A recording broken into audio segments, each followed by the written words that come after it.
Olá, boa noite. Boa noite, padre. Tudo bom? Graças a Deus, bem. E você, Jonathan? Opa, deu uma travadinha, pai. Tudo bem aí? Tudo bem, graças a Deus, o senhor. Graças a Deus, bem. Boa noite. Boa noite a quem está nos Uhum. assistindo. Boa Vamos noite a bater todos. esse papo interessante. Interessante, né, padre? Antes de mais nada, eu gostaria de agradecer ao senhor por ter aceito o convite. Muito obrigado por ter se disponibilizado. Imagina, é uma alegria. Uhum. Todo mundo entrando aí, muito bem-vindo a todos, muito bem-vindos. Enquanto a galera vai entrando, a gente vai começando. Uhum. Simbora. Começando. Vamos lá. Então, o tema dessa live, né, é sobre a formação integral, a formação da personalidade na Abadia de Cluny. E a Abadia de Cluny foi ali o centro de educação, de formação mais importante da Europa na Idade Média, né?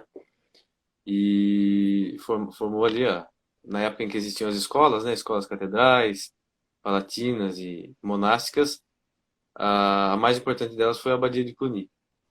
E a formação ali não era só intelectual, né, Bárbara? Era uma formação integral, completa, que visava formar o ser humano como um todo, em todas as suas, atualizar todas as suas potencialidades, certo? E Uhum. aí, sobre isso, mais ou menos, que a gente vai falar hoje, né? O senhor quer fazer uma introdução, falar sobre a abadia?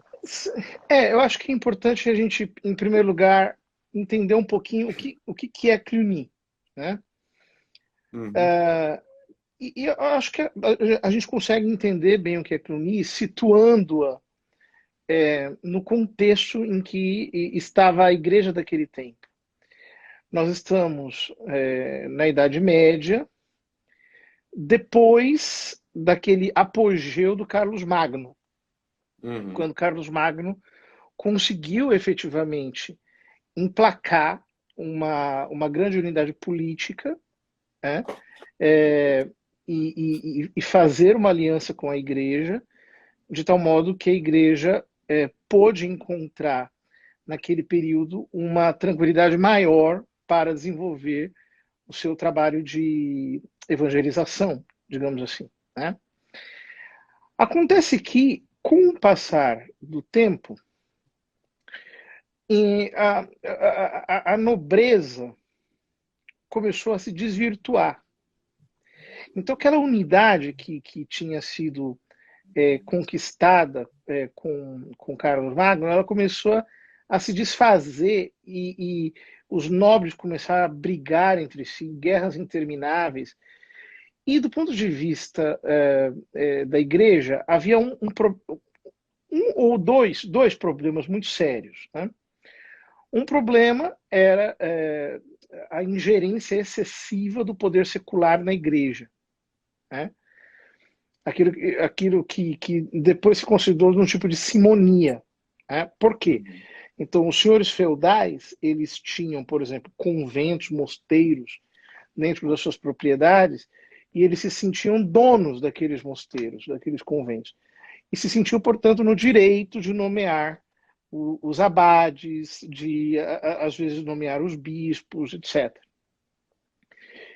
E um outro problema é que, por causa disso, o nível da vida espiritual começou a decair muito, porque o alto clero começou, digamos assim, a se corromper e havia, de fato, uma imoralidade crescente como praga.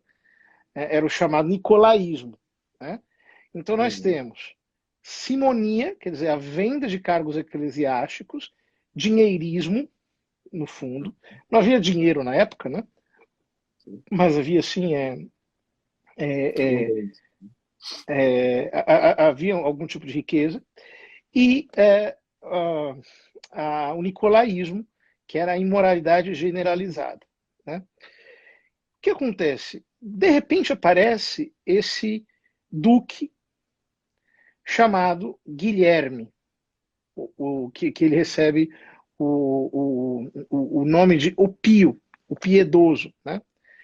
Que ele resolve doar uma terra para que se construísse um mosteiro. Ele doa uma fazenda, um território, um burgo, para que se construa um mosteiro. E ele coloca esse mosteiro debaixo da jurisdição do Papa diretamente, sem passar pela jurisdição dos bispos e nem de nenhum outro mosteiro. E aí ele realiza isso, ele entrega esse mosteiro a um homem santo, que é o São Bernon, né? Que é o primeiro abade de Cluny. Então, Padre, na hora que o senhor foi citar o nome do santo, cortou um pouquinho. Não sei se foi só para mim ou para todo mundo. tá, São Bernon. Eu vou São tirar Bernardo. aqui do Wi-Fi. Bom, vamos deixar por enquanto assim. Se tiver alguma outra interrupção, eu coloco no 4G. Tá, às vezes dá uma cortadinha, mas vamos lá. E aí o São Bernon, Uhum, ele foi o primeiro abade de Cluny. E ele efetivamente era um homem santo. uhum, E que tinha realmente uma visão espiritual e uma visão profunda das coisas. Ora, então vocês vejam, pela primeira vez acontece uma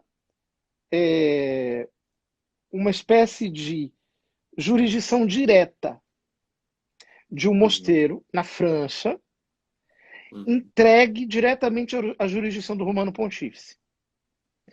O que acontece com isso? Ora, é, aqueles monges, eles tinham uma ideia reformista, um ideal reformista. Eles não queriam uhum. se conformar com aquela situação em que estava a igreja. Tinham, digamos assim, um anseio de renovar a igreja no seu tempo. Ora, o que aconteceu? Os sucessores de São Bernon também foram santos. O primeiro beato Aymar, depois um outro santo, São Maiolo. São dois são homens que vão aprofundando isso. E o que acontece? Cluny vai ter uma característica. Embora seja um mosteiro beneditino, você sabe que na regra de São Bento, cada mosteiro é independente. Eles têm uma unidade, digamos assim, de tipo mais espiritual, uma unidade moral. Pelo menos sempre foi assim ao longo da tradição. Hoje é um pouco diferente. Cluny faz um outro caminho. Eles começam a reformar, eles começam o seu próprio mosteiro.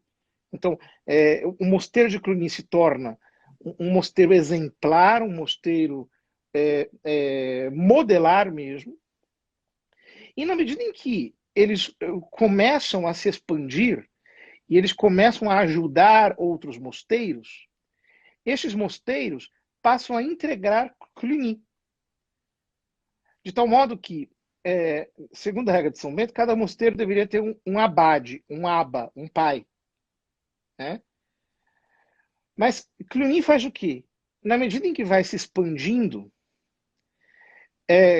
Cluny se torna uma espécie de confederação em que cada mosteiro não tem um abade mais, tem apenas um prior. Na regra de São Bento, o prior é aquele que cuida da administração do mosteiro. E o abade é digamos, o líder espiritual, é o pai daquele mosteiro. O abade de Cluny passa a ser abade de outros mosteiros que se colocam debaixo do seu patrocínio. Ora, e eles faziam, digamos assim, uma vez por ano, uma espécie de concílio, uma reunião com todos os priores, e ali se estabelecia, de fato, toda uma estratégia civilizacional. Isso que é importante. Né? O homem que, digamos assim, foi como que a quintessência do carisma de Cluny, e aquele que forjou de fato o carisma de Cluny, foi o santo Odilo, o santo Odilon, o santo Odon, é o mesmo, né? Tem variações no modo da grafia do nome. Ele é um homem tão santo, filho de nobres, e se tornou abade muito jovenzinho, e um homem de uma virtude tão elevada que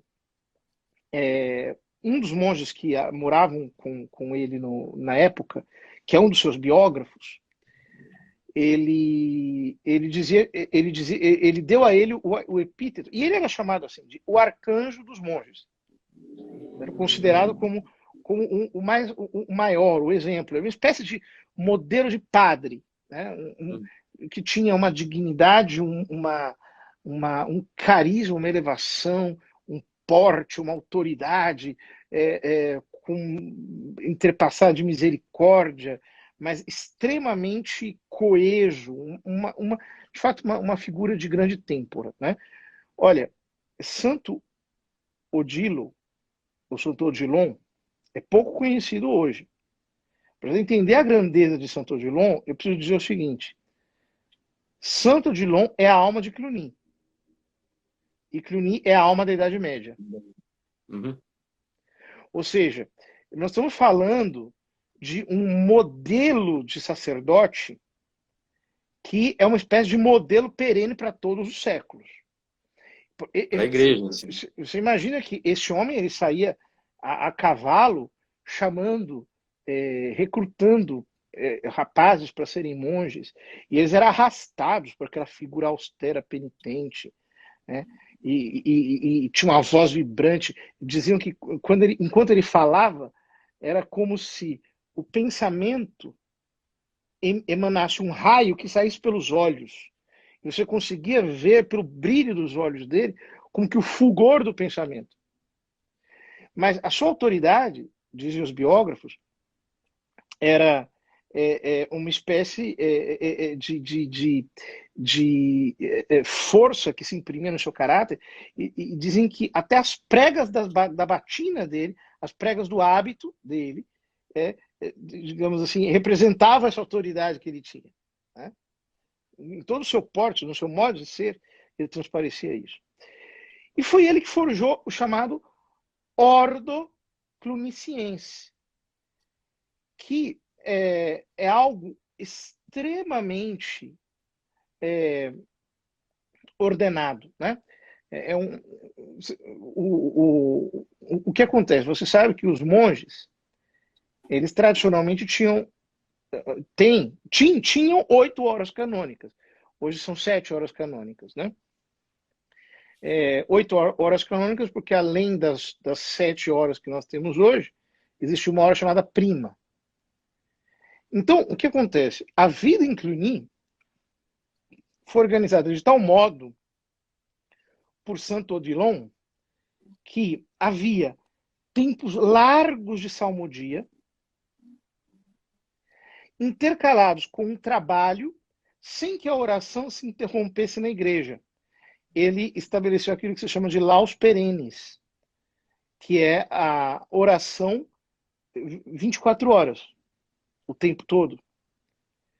Ora, com esse espírito de oração, alguém pergunta aqui quais são as horas canônicas, né? As horas canônicas nós temos as matinas, com seus noturnos. Hoje nós temos apenas um noturno em matinas, mas antigamente nós tínhamos 3 noturnos, né? Depois, antigamente havia, depois de laudes, que é a segunda hora canônica, a chamada hora prima. Depois da hora prima, havia as 3 horas menores. A hora prima também era uma hora menor, mas que tinham um quê de especial. Nela se lia o martiriológio, por exemplo. A hora terça, sexta e a noa, né? Que é das 9 da manhã, do meio-dia, das 3 da tarde. E depois nós temos vésperas, né? E por fim, completas. Note que em Cluny, o dia começava às 2h30 da manhã e terminava por volta das 6 da tarde, né? Então, efetivamente, tinha uma vida de grande oração. E Santo Odilon, como era nobre, ele estabeleceu pontes diplomáticas com os maiores reis da época, com os papas. Então, veja, Com Santo Odilon, nós temos o estabelecimento de Cluny não apenas como um mosteiro qualquer, né? Com esse sistema de organização dos mosteiros em torno de uma abadia geral, Cluny é elevada à ordem por causa disso, né? Se torna uma ordem. Eles efetivamente planejavam toda a difusão do evangelho pela Europa. Então, construções de cidades, costumes, como afervorar a devoção das pessoas, como estabelecer sistemas mais eficazes de confissão para atender os penitentes. Eles efetivamente se expandiram pela Europa, a tal ponto que, na passagem do abade Santo Odilo para o abade São Hugo, que é o seu sucessor, né, que era um menininho, né, nobre também, mas que tinha uma grande perícia, uma grande inteligência, etc., e que foi feito abade com 25 anos, 24 anos de idade. Né? Cluny chegou a ter mais de 10 mil mosteiros, aliás, mais de 1.000 mosteiros e, portanto, mais de 10 mil monges. Num único período. Imagina, nós estamos na Idade Média. Né? Então, imagina a força que isso tem. Né? E eles o tempo todo se organizando e pensando a civilização e fazendo efetivamente um upgrade no cristianismo da época. Quando nós chegamos ao abade São Hugo, ele não apenas amplia Cluny, ele constrói, né, a segunda parte de Cluny, que vocês sabem que Cluny era a maior igreja do mundo, antes que fosse feita a Basílica de São Pedro, a renascimental. Ela era maior. Né? Ele constrói Cluny II, inclusive o monge que constrói, eu esqueci o nome dele agora, era filho de um nobre também, filho de um imperador, uma coisa assim. E aquilo faz com que o estilo romanesco se difunda por toda a Europa. Isso tem influência na arte gigantesca, nos costumes, enfim, em tudo. E o Papa Leão IX convida o abade São Hugo para participar do Concílio de Reims, né? em que ele reprova de modo especial o nicolaísmo e também a simonia. Eles já estão combatendo esses vícios no seu tempo, fazendo com que os títulos eclesiásticos não sejam dados pelas autoridades locais, mas sejam dados pelo Papa, até que um dos monges de Cluny, chamado Hildebrand, ele se torna ninguém menos que o grande Papa São Gregório VII. Né? E São Gregório VII leva a batalha pela supremacia do poder espiritual sobre o temporal até as suas últimas consequências. São Gregório VII impõe ao imperador o poder papal, ao invés de o Papa ser reconhecido pelo imperador, ou ser nomeado pelo imperador, ou ser de algum modo respaldado pelo imperador, é o Papa que tem que sagrar o imperador, é ele quem dá o respaldo ao imperador, é ele quem no fundo o reconhece, é ele quem nomeia os bispos, é ele que tem direito de destituir reis, é o famoso Dictatus Papae do Papa São Gregório VII. Né? O imperador não aceita, São Gregório VII excomunga. Isso é a coisa mais violenta que poderia acontecer no mundo. É impossível na cristandade imaginar um excomungado ser imperador. Né? É um negócio tremendo. Mas ele faz, depois morre no exílio. Um outro papa cluniciense é o Papa Urbano II, né? Que foi o que convocou as cruzadas. Né?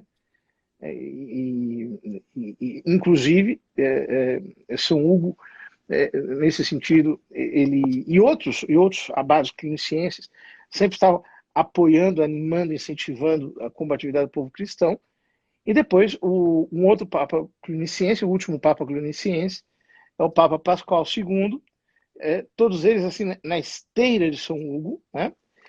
Que foi o que enfrentou 3 antipapas, né? Ao mesmo tempo, foi lá, enfrentou, impôs o poder papal com uma coragem e um vigor impressionante. Então, com esse resuminho, né, a gente pode ter assim, um mapa geral do que significou Cluny. Cluny não é apenas, digamos assim, um grande mosteiro da Idade Média. Né? Ele foi uma espécie. A Idade Média foi sendo formada ao longo dos séculos, né? A cristandade foi sendo formada ao longo dos séculos, até que chegou Cluny e fez um sulco na cristandade que a marcou e deu seus traços mais profundos. Para vocês terem uma ideia, a festa da comemoração de todos os fiéis defuntos nasceu em Cluny, né? com Santo Odilon, né? O dia de finados. A festa de todos os santos também nasceu em Cluny. Né? A memória de Santa Maria em sábado, a memória de Nossa Senhora no sábado, nasceu em Cluny. Né? O Santo Odilon foi o primeiro santo que se consagrou a Nossa Senhora. Que disse, eu me consagro como seu escravo. Muitos séculos antes que surgisse São Luís Maria Grignon Montfort. Ora, então, aqui nós já podemos perceber que nós estamos diante de uma mentalidade católica extremamente profunda, forte, que não se rende diante das intempéries, mas um grupo de monges, né?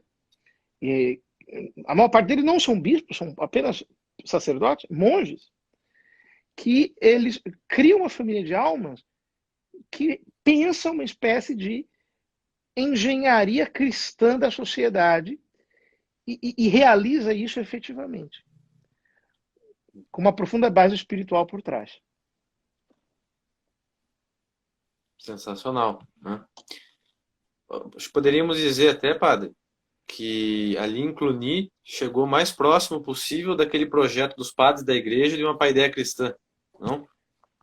Sem dúvida, porque eles o fizeram não de um modo assim, digamos assim, como se aquilo tivesse acontecido por um acaso. A coisa foi pensada, foi Isso é pensar. projetada para ser assim. Né? Talvez quem está nos escutando não saiba exatamente o que é paideia. Né? A palavra Uhum. paideia vem de paidos, que significa criança em grego. Né? Então, desde Platão, existe toda uma filosofia da educação voltada para como criar crianças. No fundo é isso. Né? Como criar crianças. Né? Uhum. Ora, Platão estabeleceu alguns princípios para isso na República, que são muito bons, muito importantes, etc. Depois nós temos o desenvolvimento disso em Aristóteles. Aristóteles faz um desenvolvimento considerável. Os neoplatônicos fazem um desenvolvimento considerável disso. Né? No começo do século V, tem um neoplatônico que organiza de um modo especial isso, que chama-se Marciano Capella. Né? Ele organiza aquilo que depois fica conhecido como as 7 artes liberais, e a igreja se apropria disso como um projeto educacional. Ou seja, o que nós queremos não é simplesmente ensinar coisas certas. Nós queremos formar pessoas certas, Uhum. personalidades corretas. Nós queremos formar personalidades que tenham um alcance, inclusive, sobrenatural. Então, você veja, a grande diferença da paideia grega para a paideia cristã é que na paideia cristã nós temos a teologia no vértice de todas as artes, o que não poderia ser diferente. Inclusive, há uma obra de São Boaventura chamada Sobre a Recondução de Todas as Artes à Teologia, Uhum. em que São Boaventura prova, com argumentos racionais, como todas as artes elas devem ser reconduzidas à teologia, porque existem níveis de luz, de luz que culminam numa luz que é maior do que todas as luzes. Então, há a luz material dos sentidos, né? Primeiro há a luz natural, depois há a luz dos sentidos, depois há a luz da razão e depois há a luz da fé. E ele mostra como a luz da fé é superior a todas as luzes. E que, portanto, todo o conhecimento humano, né, deve verter para a filosofia e a filosofia deve verter para a teologia. Não como algo extrínseco, mas como algo que está intrinsecamente ordenado a este fim. Digamos, nesse discurso de São Boaventura, está como que a explicação do projeto pedagógico da paideia cristã. Ou seja, como levar o homem à contemplação mais alta que existe, que é a contemplação da fé. Obviamente, sem deixar, porque está pressuposta nela a contemplação da razão, que é a filosófica. Uhum. Perfeito, pai. Inclusive, São Tomás de Aquino diz que constata, aliás, né, que a vontade humana ela é infinita, né? Portanto, apenas o ser infinito pode satisfazê-la completamente. Portanto, a finalidade natural do homem é contemplar a Deus, né? Do contrário, o homem não atinge aquele estado que os gregos já chamavam de eudaimonia, né? Que seria a felicidade, a satisfação plena do ser, né? E nesse projeto falando agora um pouco mais sobre educação mesmo, como que era na Abadia de Cluny, né? Esse projeto educacional ele visava cultivar todas essas potencialidades, né? Levar a inteligência do ser humano, que ela é em potência, né? Ela nasce como se fosse uma semente em potência, levar ela para o ato para preparar para a vida na fé, né? Para sermos amigos de Deus nesse sentido, né? E para cumprirmos a finalidade da nossa existência, certo? Sim, sim. A finalidade da educação é levar o homem ao estado em que a sua inteligência é tirada da potência para o ato. Uhum. Né? Quer dizer, a potência ela passa ao ato intelectual. Só que existem dois, digamos assim, aspectos desse trabalho. Um é aquele que versa mais sobre o conteúdo. E, portanto, na modernidade, nós tivemos um deslocamento da educação muito mais para, digamos, a disponibilização de conteúdos para as pessoas. E há um outro aspecto que é intrinsecamente ligado à educação. Esse ficou extremamente prejudicado e quanto mais, né, o tempo vai passando, mais vai ficando prejudicado ainda. Inclusive, nós temos uma educação que ela, hoje em dia, a finalidade dela é desativar completamente isso, que digamos, o aspecto que, ao invés de possibilitar conhecimentos para a educação, ele faz a razão, faz a inteligência ter intimidade com o ato intelectual em si. Né? Uhum. Ou seja, você aprende a usar a inteligência, você aprende uma arte que te faz, digamos assim, usar a sua inteligência de um modo eficaz. Né? Ora, isso é absolutamente essencial, porque não adianta você encher uma pessoa de conteúdos se ela não sabe usar a sua inteligência. É como você dar, né, uma super aquarela para alguém que não sabe pintar.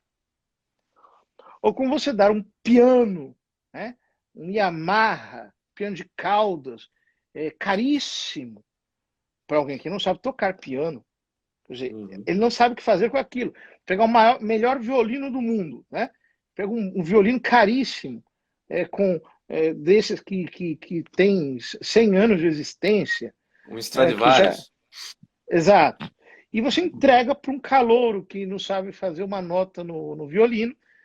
O que ele vai fazer? Vai quebrar aquilo, né? Isso é uma loucura você fazer uma coisa dessa. Bom, então existe digamos, uma área da educação, digamos, seria praticamente a quintessência da pedagogia, que consiste no desenvolvimento destas artes intelectuais que libertam o intelecto da pessoa para que a pessoa possa ter intimidade com o próprio exercício da intelectualidade. Exatamente por isso, estas artes são chamadas de liberais, porque elas liberam, né, o intelecto das suas limitações materiais e fazem com que o intelecto possa chegar ao seu desenvolvimento pleno. Né? Exatamente. E a gente vê que o primeiro passo que era tomado, né, nessas escolas, incluir principalmente para o desenvolvimento da inteligência, para levar a inteligência ao ato. Oi, parece que deu uma travada aqui. Não sei se para mim. Não, eu estou te ouvindo perfeitamente. Tá, eu acho que deve ser a minha internet. Mas então, o primeiro passo era o domínio da linguagem, certo? Que se dá pelo trivium, né? A lógica, a gramática e a retórica. E muita gente hoje, na educação de hoje, ela não desenvolve a linguagem do indivíduo, ela dá um conjunto de habilidades para ele. Né? Por exemplo, matemática. Matemática é um conjunto de habilidades. Né? Mas não cria nele um senso, um domínio da linguagem, portanto ele não consegue mais aprender a realidade nem descrever a realidade, né? tal qual ele percebe. E o primeiro passo era ali, então, o trivium. Poderia falar para nós um pouquinho sobre o trivium, sobre o estudo da lógica? Sim, o trivium são essas três disciplinas, que as três primeiras artes liberais. As artes liberais, elas são 7, né? O trivium e o quadrivium, e são apresentadas frequentemente como os 7 caminhos. Aliás, a palavra trivium significa 3 caminhos, e a palavra quadrivium significa 4 caminhos. Então, são os 7 caminhos que conduzem um homem até a filosofia e da filosofia à teologia. Né? Ou seja, antes de estudar filosofia e teologia, nós precisaríamos ter um domínio completo da nossa capacidade intelectual, e esse domínio completo da nossa capacidade intelectual se dá através das artes liberais que libertam o nosso intelecto das limitações viciantes, né, que se impõem sobre ele. Ora, as artes liberais começam pelo trivium. A primeira arte do trivium é a chamada gramática. Só que a gramática não é o que nós entendemos hoje por gramática. Né? Impressionante como na modernidade nós rebaixamos até aquilo que de mais óbvio havia na antiguidade. Nós rebaixamos o chão. Nós conseguimos fazer isso. Né? Exatamente. Então, gramática não é, na antiguidade, na Idade Média, você saber, digamos assim, meramente, por exemplo, o Napoleão Mendes de Almeida, você ter um conhecimento sintático, morfológico, sintagmático, etc., da linguagem. A gramática é você saber ler em sentido muito profundo, você ter, digamos assim, um domínio profundo sobre o significado das palavras, né? Inclusive sobre o seu campo semântico, sobre a tensão que as palavras têm umas com as outras. Né? É o que te faz, por exemplo, ler um poema e entendê-lo. É a interpretação. É a interpretação num sentido muito profundo que a palavra tem. Né? Isso é gramática. Nós conseguirmos tomar um texto e lê-lo com profundidade. Né? Ora, depois da gramática nós temos a dialética, que é a lógica. ela tem esse caminho, ela tem esse nome de dialética, porque ela é um caminho entre as ideias. Ou seja, pela gramática, nós adquirimos algumas ideias. Pela dialética, nós, a partir dessas ideias adquiridas, chegamos a outras ideias mediante reflexão, a qual tem não apenas regras, mas a qual ela é em si mesma uma arte. Né? Ou seja, a lógica, ela não é simplesmente como hoje, por exemplo, num curso de filosofia, a gente estuda. Né? Você tem lá uma disciplina chamada lógica, em que eles vão pegar Silogismo?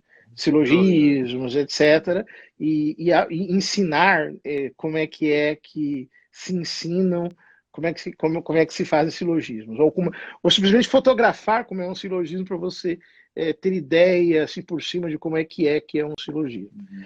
A lógica, no sentido antigo da palavra, é o domínio desse caminho entre as ideias, em que nós aprendemos a burilar ideias e a contrapor umas ideias às outras, a fazer juízos profundos e a comparar o nosso conhecimento com a realidade para nós adquirirmos ideias mais profundas, que elas não estão na superfície dos textos, que elas estão na realidade mesmo.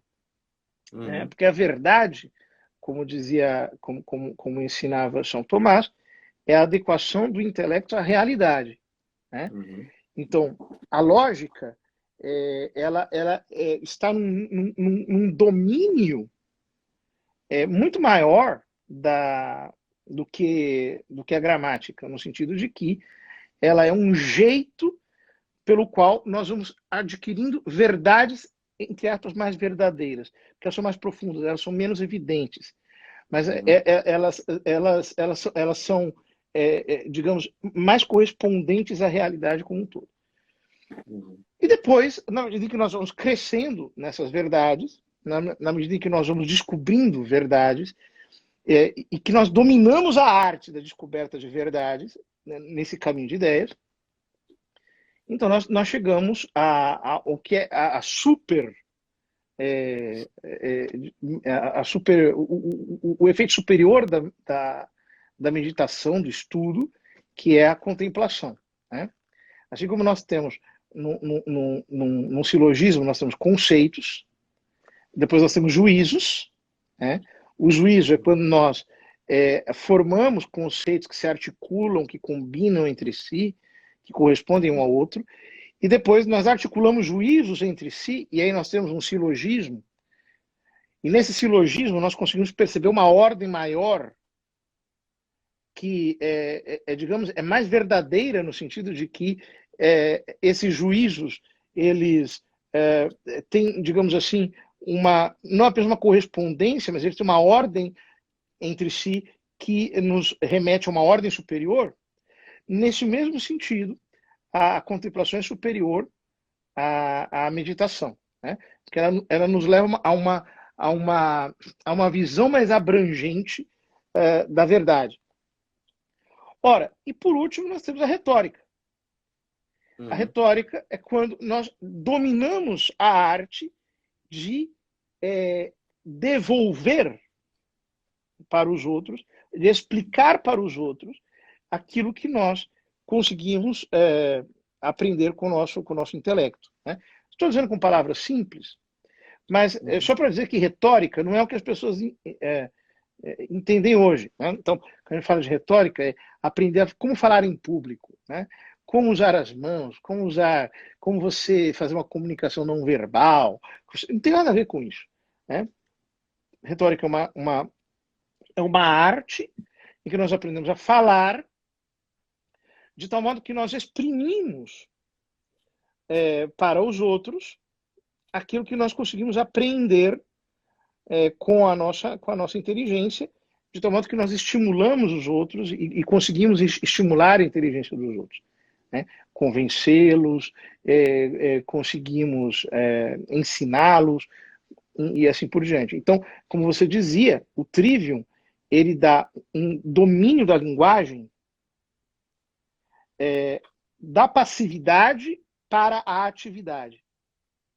então da passividade, digamos, escrita, auditiva, né, que nos faz aprender as coisas, né, até elaborá-las dentro da nossa mente a partir de não apenas de regras, mas de um jeito de pensar e ativamente dar aquilo para os outros num discurso elaborado, articulado, e que efetivamente convence os outros racionalmente. Perfeito. Então, resumo, o Trivium, ele era esse primeiro passo de levar a inteligência para o ato, né? Fazer com que, porque a inteligência, né, interessante a gente falar que a inteligência ela é ter noção da realidade, como o senhor falou, né? Adequação da realidade externa ao nosso intelecto. Quando o conceito que está no nosso intelecto é correspondente com a realidade, então isso é um conceito verdadeiro. Portanto, a inteligência agiu verdadeiramente, né? Exato. Agora, você veja, se a pessoa não tem intimidade com isso, quanto mais ela estuda, mais burra ela fica. Mais boa ela fica. É o que a gente vê hoje em dia. É o que a gente vê hoje em dia. Então, a pessoa não sabe usar a inteligência. Então, ela vai Sabe, né? aprendendo, ela lê, mas ela é burra. Ela é boa. Uhum. Então, isso Porque que ela não inteligência. interpreta, né? Ela não aprendeu, Ela não não aprende. consegue, ela não sabe a arte de utilizar a inteligência, não consegue fazer isso. Então, Uhum. sabe um monte de coisas, mas a inteligência em si, ela está como que paralisada, né? Dando, Então, dando, isso dando um mostra, exemplo assim. Oi, desculpa. não, isso mostra como a educação moderna é uma tragédia, né? O que Exato. adianta você dar um monte de conteúdo para pessoas burras? Elas vão, por isso que as pessoas caem em ideologias, porque a ideologia ela não te leva ao ato intelectivo. Ela te dá informações a partir das quais o ideólogo te convence de um aspecto da realidade que lhe interessa no momento, né, Uhum. como um sofista, né, e você fica ali enamorado por aquele aspecto e acredita naquilo e leva, enxerga tudo aquilo. Não tem coisa mais emburrecedora do que alguém, por exemplo, querer adequar a sua inteligência a um modelo, a uma espécie de óculos dado pelo outro. Uhum. Ele não deixa a realidade lhe falar. Ele está o tempo todo preocupado com um esquema rígido mental. Uhum. Se um tapado, retardado, nunca vai conseguir desenvolver o seu intelecto. Não se É, liberta. fica presa naquela narrativa fictícia, né, que tem uma lógica interna, mas não tem relação nenhuma com a realidade. É um mundo imaginário.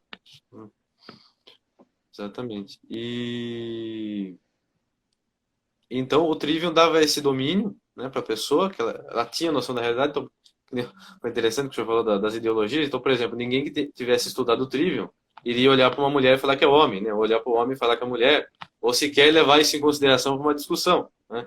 Porque ela estava em posse do aparato cognitivo dela. Né? Exatamente. É uma coisa impensável. Não, Impensável. ainda Simplesmente mais, impensável. por exemplo, as absurdidades que as pessoas dizem hoje em dia. Por exemplo, uma pessoa no mesmo discurso, ela diz assim: eu sou contra o cigarro, porque o cigarro é tóxico, porque ele destrói os pulmões, ele prejudica a saúde, etc. Tal. Mas eu sou a favor da maconha, porque a maconha ela tem que ter o direito de fumar maconha. No Não presta mesmo atenção no que ela está discurso. falando. Né? No mesmo discurso. Não Né? tem noção nenhuma. Aí, ou senão a pessoa ela diz, olha, eu sou a favor do aborto, que a mulher tem direito sobre o seu corpo, e etc., e aquela criança não é uma vida, lá, lá, lá, lá. E um minuto depois ela está defendendo as baleias, Do alvo de tartaruga. o mico-leão dourado, a tartaruga, e ela não consegue perceber a contradição em términos. Uhum. Exatamente. É Uhum. por quê? É porque essa pessoa tem uma ideia errada? Não, ela é burra mesmo. Não mesmo. Uhum. Não adianta você querer ensinar algo certo para ela, porque ela não Uhum. consegue usar a inteligência.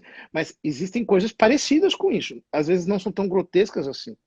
Você tenta explicar para alguém, uma determinada coisa, a pessoa tem digamos, uma autodefesa psíquica, cognitiva para o que você está falando, ela simplesmente não consegue enxergar. Tá? Porque a deformação psicológica a faz enxergar tudo enviesadamente. Uhum. Assim, é horrível, é absurdo. Precisa fazer que nem Santo Inácio fez. Santo Inácio, quando ele tinha 30 e tantos anos de idade, ele já tinha se convertido, ele voltou a estudar com as criancinhas. Uhum. Ele foi estudar com as criancinhas, ficou durante um tempo estudando com as criancinhas, começou do zero, e depois ele entrou para a Universidade de Paris. Ele teve essa humildade. O Hugo de São Uhum. Vítor começa o tratado dele dizendo que a humildade é a verdade. Então, hoje em dia, tem muita gente aí que está cuspindo regras, para dizer com palavras educadas, é, e, na verdade, ela precisava era voltar quase que para o prézinho. Menos ainda, né, em alguns casos, né? Menos ainda em alguns casos. Ele precisava voltar a aprender a ler, porque não sabe ler, não entende o que lê. Não, Uhum. você não aprende. Né? A mente da pessoa é caleidoscópica, Uhum. é totalmente desorganizada. Então, veja, às vezes ela tem até erudição. Existem pessoas que têm. Eu fico até admirado com algumas pessoas. Tem uma erudição extraordinária. Você conhece uma biblioteca de coisas. Mas é tudo perdido, porque a mente dela está desordenada. Não adianta. Exato. E ela não sabe analisar uma situação concreta, né? Uma circunstância da vida. Ela não consegue aplicar essa erudição dela, o conteúdo que está ali que nem óleo na água, né? Cai Na, num na, idealismo, né? Então você na tem cabeça. diante de si uma realidade, ela não consegue enxergar a realidade. Então o tempo todo conversando com balões, né? E isso é um problema moral também, né, cara? Porque a pessoa não tem honestidade e humildade para reconhecer isso e buscar a verdade, né? Muitas vezes é uma perversidade mesmo. Diversidade, né? Aquilo que Sócrates já dizia, né? Então, o sei que nada sei, né? Ou seja, eu sei, eu não finjo que eu não sei e eu não finjo que eu não sei o que eu sei, né? Exato, exatamente. Sabiam os limites. E que hoje em dia as pessoas extrapolam totalmente essa falta de. Inclusive, o Duns Scott tem uma frase até engraçada que ele fala: quem nega a contingência, quem nega, quem diz que tudo é necessário, né, e que nada é produto da nossa vontade, etc e tal, deve apanhar a paulada para aprender que poderia não estar apanhando. É genial, né? A pessoa vai reconhecer. É genial, genial. Agora, Genial. depois do trivium tem um quadrivium, né? Uhum. O quadrivium, ele ele está baseado no seguinte: são 4 disciplinas, né? Nós temos a, a geometria, a astronomia, e temos a aritmética e a música, né? Mas vocês vejam que coisa interessante. Então, quando nós falamos em geometria, nós estamos falando de espaço. Uhum. E quando nós falamos astronomia, nós estamos falando na aplicação do conhecimento do espaço à realidade. Quer dizer, astronomia no quadrívio não é o que a gente entende hoje por astronomia, ir no planetário e ficar vendo quantas estrelas tem no universo. Não é isso. Né? A astronomia é uma cosmologia, no fundo, né? Em que você aplica o conhecimento geométrico à realidade. Assim como a aritmética, ela não se aplica ao espaço, essa se aplica ao número.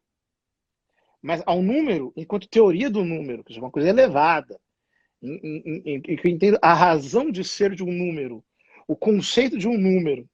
Né?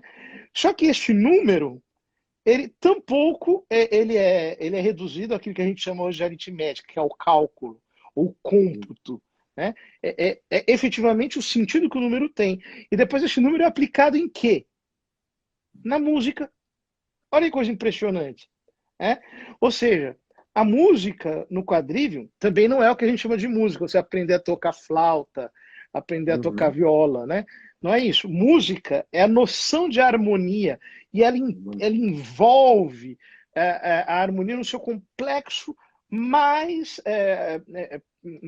profundo, inclusive com a dança, com o sentido rítmico, com aquilo que a música de fato tem na sua relação numérica aplicada, né, na realidade. Então veja que coisa interessante. A palavra música, ela vem justamente da palavra musa, porque eles acreditavam, os gregos, que a música era uma espécie de elixir que vinha dos deuses, das musas, dessas deusas sedutoras, que fazia o homem ficar como que sobressaltado, né? Como que elevado a uma coisa sublime. Então você veja para onde o quadrívio nos conduz. Ele nos conduz para enxergar a harmonia que existe no universo, a harmonia espacial e a harmonia numérica que existe no universo como um todo. Então, o conceito mesmo da métrica, o conceito mesmo da relação que as tonalidades têm entre si, que a ritmicidade tem entre si, a proporcionalidade que existe, enfim. Então, isso é um negócio extraordinário que nos leva, que amplia o exercício do nosso intelecto num nível que, hoje em dia, as pessoas simplesmente não sabem nem que isso existe. Embora, também só isso não basta. Porque há uma base nisso tudo, que é moral e que é espiritual. Espiritual. Exatamente. E aí existia também, além de toda essa formação intelectual, né, potencializa, que atualizava efetivamente a inteligência do indivíduo para ele conhecer a realidade e viver inserido nela, existia o cultus virtutum, né, pai? Onde eles eram estimulados a imitar o mestre, né? Claro. Então, a personalidade não era não é que nem hoje, que a vida intelectual é uma profissão. Você vai lá, você aprende e fala. Não, é um modo de vida, né? Então seria o projeto de Sócrates ali, da paideia grega, da paideia cristã, atualizado, né? Levado às suas últimas consequências, aonde você via uma personalidade pronta, que era do mestre, né? Como o seu Todilo, que o senhor falou, que era uma personalidade avassaladora, e a pessoa imitava as virtudes do mestre, que nem Aristóteles diz, né? Que a virtude ela pode ser aprendida pela imitação, né? Então, era cultivada através do exemplo, né? É claro, porque só existe um jeito de aprender a virtude, que é na assimilação que se dá numa família, né? São Tomás diz claramente na questão 95 da Suma Teológica, porque não tem como você aprender virtude sem ter uma estrutura familiar em que você convive com o mestre. Então, se você, e também não existe virtude se você não tem uma pessoa virtuosa. Isso que levava Aristóteles a admitir quase que um certo determinismo, que é quando você não tem virtude, você não tem pessoa virtuosa. Então, para ter virtude, você precisa ter pessoa virtuosa, mas para você ter uma pessoa virtuosa, você precisa ter virtude. Então, você é levado quase a um beco sem saída, né? Mas é por quê? É porque você tem que ter alguém que você olha que possui aquilo de uma maneira excelente. Isso era clássico nos pedagogos antigos. O Guilherme Daucher, quando ele abandonou a faculdade de Paris e foi morar ao lado da Capelinha de São Vítor, os alunos dele não tiveram a menor dúvida. Eles abandonaram a Universidade de Paris e foram morar com ele. Não era universidade, não tinha universidade na época. Era antes. Ele Era a Escola Catedral, né, em Paris. A Escola Catedral, exatamente. Ele abandonou a Escola Catedral e os alunos foram morar com ele, fundaram o pequeno mosteiro de São Vítor, né? Uma espécie de escola cabidal. Eles professavam a regra de Santo Agostinho, porque eles estavam interessados em imitar aquele homem. A ser como ele. Porque ele era sapiente. Eu acho tão engraçado hoje em dia, as pessoas nomeiam, fulano é professor, ou fulano é um formador, ou é alguma coisa, mas ninguém quer ser que nem ele, né? Você fala, quem é que quer ser que nem aquela pessoa? Nem a própria pessoa quer ser que nem ela. Porque ela é um exemplo de uma personalidade frustrada, doente. Né? Então, exatamente o giro do completo da pedagogia tradicional. Ou seja, você precisa olhar para a personalidade de alguém, querer imitá-la. Essa pessoa tem que ter o domínio da sua personalidade, tem que ser virtuoso, tem que ter qualidades, né? E tem que ter uma relação pessoal com o aluno. Você tem que ter discípulos. Veja, é toda uma noção que ela foi simplesmente retirada hoje em dia. Nós temos, inclusive, né, hoje em dia uma ideia, como é que é o nome do fundador? O Zuckerberg, né? Junto com o Bill Gates, querem educar o mundo com a força de computadores, colocar computadores para educar. Né? Como é que um computador pode educar uma pessoa se um computador não sabe que ele existe? Ele não tem inteligência, né? O Ele não tem outro termo, inteligência. né? Inteligência artificial, não existe isso. Não existe inteligência artificial, porque não há como você desenvolver. É uma contradição em termos. Né? Exato. Uhum. Então, você veja, é, então nós viramos o processo pedagógico de ponta cabeça e a gente não sabe por que se produziu o desastre. Né? Você não sabe. Então, quando você tem um mestre, alguém que pode ensinar alguém alguma coisa, todo mundo não entende o que é aquilo. Né? Inclusive, as pessoas ficam com raiva porque você está tentando ensinar alguém alguma coisa. Você tem que cumprir um currículo, você tem que cumprir um programa. Você não pode ensinar, você não pode cobrar, você não pode estimular a inteligência de ninguém. Isso é uma loucura. Então, nós temos todo um sistema supostamente educacional voltado para produzir o contrário do que é a finalidade da educação, que seria levar o indivíduo, ao invés de ele ter a posse da sua inteligência, o que ele tem é a alienação da sua inteligência. Ele reproduz o modelo que ele não sabe de onde veio, ele fica reproduzindo. É o que acontece nas escolas, nas universidades hoje em dia. Todo mundo fica utilizando aquela nova língua do gueto, do grupo, e naquele dialeto eles se entendem como macacos, estão conversando entre si, ficam papagaiando coisas entre eles mesmos, e vão se confirmando uns aos outros, etc. E só expressa emoções, né? E aparecem personalidades ainda mais doentias que querem se impor e se mostrar como intelectuais, quando na verdade elas não sabem nada de nada, são inócuas, né? São absolutamente, não têm inteligência. Padre, infelizmente, acho que falta 3 minutos aqui para acabar. O senhor tem disponibilidade de ficar mais um pouco ou a gente pode encerrar? Eu acho que chega uma hora que começa a ficar cansativo para quem está assistindo, né? É que o assunto é muito interessante. Para mim, voou aqui. Exato. Dá uma vontade de a gente ficar falando, né? A gente pode bater um papo inteligente, dá vontade de ficar falando horas e horas, conversando e trocando impressões. Mas acho que a ideia aqui é nós darmos um aperitivo para que as pessoas saibam que isso existe e elas consigam, digamos assim, procurar por elas mesmas o desenvolvimento do seu intelecto. Né? Eu gostaria de falar também, eu tenho um curso de História, né, online, em que eu abordo um pouco disso aí, tem um outro específico sobre a Idade Média, né, tirar um pouco o mito, desde o Iluminismo, desde do marxismo que eles criaram sobre a Idade Média, mas para explicar de fato os fatos, o que ocorreu, né, como que aconteceu, porque a ideologia marxista simplesmente ela deturpa tudo para te convencer a ajudar na revolução, né? Ela não te ensina nada. E eu tenho quem tiver interesse que entre em contato comigo no meu Instagram. O ministro Barroso disse no Roda Viva, segunda-feira, que o Brasil precisava tomar um choque iluminista. Né? Ou seja, eles estão querendo nos emburrecer. Quer dizer, olha, existem alguns cientistas cuja ditadura vocês devem se submeter completamente. Ou seja, renuncie ao uso da sua inteligência. Abra mão da sua inteligência e estabeleça exatamente, estabeleça algumas pessoas que são as autoridades que vocês vão obedecer. Esse é o processo oposto àquele da paideia grega, da paideia cristã, maximamente representado em Cluny e que nós precisamos resgatar. Exatamente. Uhum. Um grande abraço, muito gente. Bem. Deus abençoe, uma boa noite a todos. Obrigado, padre. Um grande abraço. Até a próxima. Até, tchau, tchau.